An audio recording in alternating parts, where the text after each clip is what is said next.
신짜오 야로입니다. 오늘도 변함없이 동네 한 바퀴를 돌고 있습니다. 지금 제 처한 상황이 돌아다니거나 어떻게 할 수 있는 상황이 아니니까 최대한 동네 돌면서 베트남 이야기를 해드리려고 합니다. 오늘은 베트남 호치민의 치안에 대해서 말씀드리려고 하는데요. 특히 요즘 캄보디아 문제 때문에 좀 걱정이 많으실 거라 생각하는데 호치민은 별 문제는 없습니다. 일단 외국에서 살거나 혹시 자유로운 여행은 자기 나라보다는 자기 관리의 문제가 크다고 생각합니다. 자기가 뻘짓거리 하지 않고 그냥 조심히 여행만 다니고 한다면 큰 문제가 있지 않고 취업을 한다거나 과한 욕심을 낸다거나 하면 문제가 생기겠죠. 저는 그렇게 생각합니다. 가만히 있는데 사람들이 뭐 하려고 취업하러 오지도 않고 여행만 다니는데 그냥 건드린다? 그렇지는 않을 겁니다. 또 특히 베트남은 오랫동안 공안이 강하게 작동하는 나라라서 사회 전체가 좀 처음이 어떤 거미줄 같은 감시망이 있다고 생각하시면 됩니다. 공안의 공권력은 일반 한국보다는 훨씬 강하다고 생각합니다.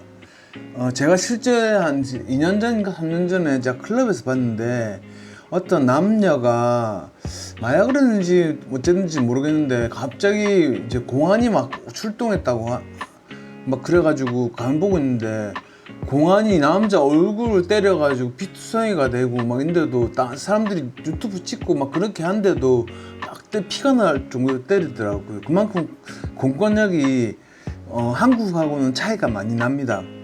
그 남자가 아무래도 다른 걸 했겠죠. 뻘짓거리를 했으니까 그렇게 맞겠죠.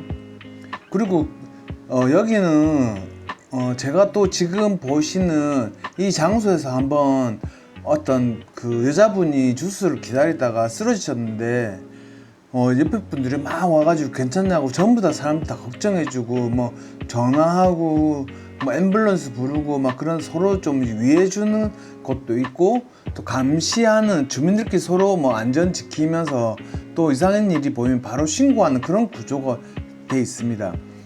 특히 공동체형 감시 문화라고 보시면 되겠죠. 그래서 대형 범죄 발생이 좀 어렵습니다. 공안의 수사 속도와 집중력이 매우 빠르다는 실제 사례가 굉장히 많은데 못 잡는 범인은 없고 안 잡는 범인은 있습니다. 여기가 아무래도 좀 베트남이기 때문에 다시 선진국으로 이제 개발도상국이니까 아무래도 좀 그런 부분이 없지 않아 있는데 안 잡는 범인은 있어도 못 잡는 범인은 없다. 한마디로 그렇게 생각이 되네요. 그런데 공권력이 좀 영사관이나 이런 것 쪽에서 좀 더 이런 쪽으로는 별로 신경을 외국인은 안 써주더라고요. 특히 하노이, 다낭, 호치민 같은 대도시는 좀 비교적 안전하다고 생각하시면 됩니다. 중심지들은 낮밤 모두 비교적 안전하고 외국인 대상 범죄도 낮은 편이거든요. 외곽에는 빈부격차가 좀 심하니까 아무래도 좀 외진데는 좀 범죄가 좀 없지 않아 있을 수는 있겠죠. 왜냐면 우리 사각지대에 놓여 있으니까. 그런데 관광하러 왔으면 잘 모르시면 일반적으로 좀 관광지 좀 유명한 곳으로 가시는 게 훨씬 낫죠. 중심지는 좀 비교적 안정적입니다. 외곽은 좀 기본 경기가 좀 필요로 하죠. 그런데 한국도 마찬가지로 범죄가 아예 없는 건 아니잖아요. 어느 나라에서든. 근데 그거는 자기 자신을 안전하게 지키는 게 좀 중요하다고 저는 생각하거든요.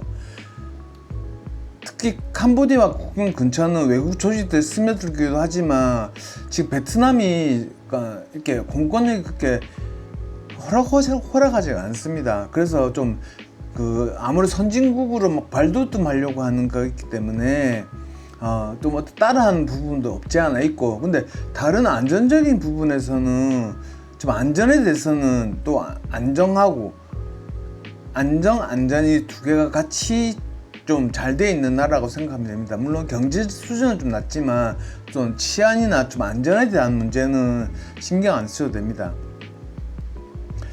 근데 일단 여행을 하게 되면 너무 좋은 조건, 외국인 초대, 뭐 신원 확인 불가한 사람은 어디서든 조심해야 된다고 저는 생각하거든요. 그러니까 베트남이 위험한 게 아니라 저는 세계 공통으로서 그런 건 좀 조심해야 된다고 생각합니다. 왜냐면 베트남만 그런 게 아니거든요. 어느 나라든 이게 유럽이 됐든 뭐 아니면 뭐 아시아가 됐든가, 특히 아시아가 아무래도 좀 빈부격차가 심하니까 더 그런 게 많겠죠. 그래서 결론은 베트남은 안전하고 따뜻한 나라지만 스스로 조심하는 태도가 진짜 안전을 만든다는 생각이 듭니다. 왜냐하면 태도, 질서 존중, 그리고 자립적 행동, 그렇게 해야지 안전한 여행이 되는 거라고 저는 생각을 하거든요.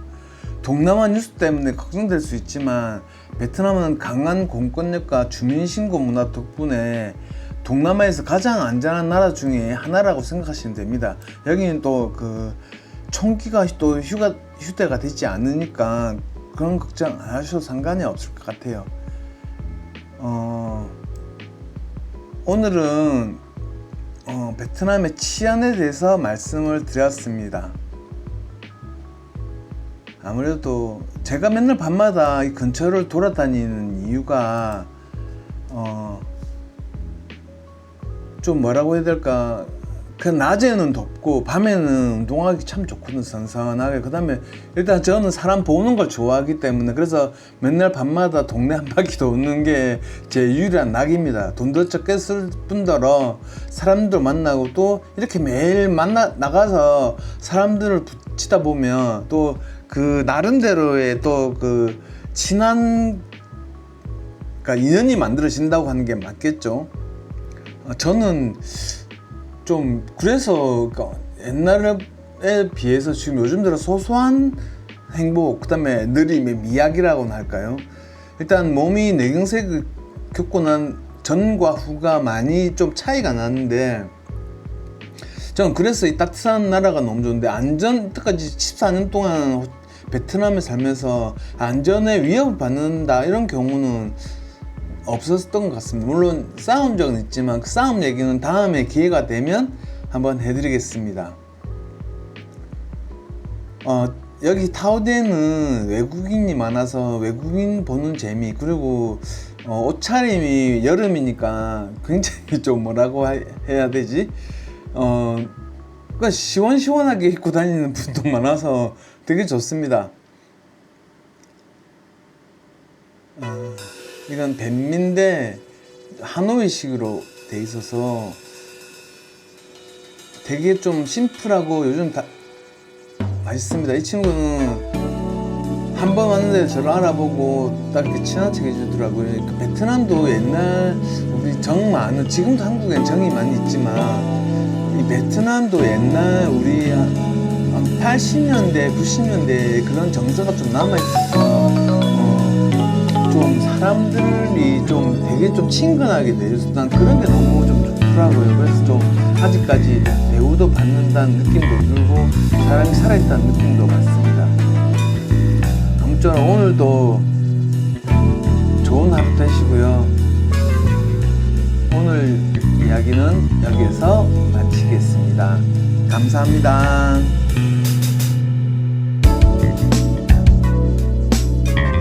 여기까지 보셨으면 구독, 좋아요 부탁드립니다. 감사합니다. 좋은 하루 되세요. 까만니에요.